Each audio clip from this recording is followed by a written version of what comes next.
பல நாட்கள் கழித்து வீட்டுக்கு வரேன். சர்ப்ரைஸாக வீட்டில் யாருக்கோ சொல்ல பாப்போமா வாங்க. எங்கள் அம்மாவோட ரியாக்ஷன் எப்படி இருக்க போகுதுன்னு தெரியல. வீட்டுக்கு போகலாமா?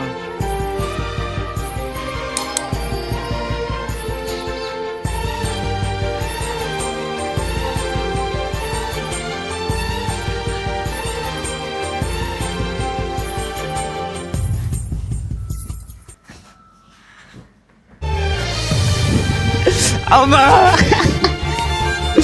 சரி அழாத அழாத. நான் தான் அழுவலியா? ஏண்டா 20 லட்சம் நான் லோனை வாங்கி உன்னை வெளியூருக்கு படிக்க அனுப்புனா சர்ப்ரைஸ் வந்து நிக்கிற.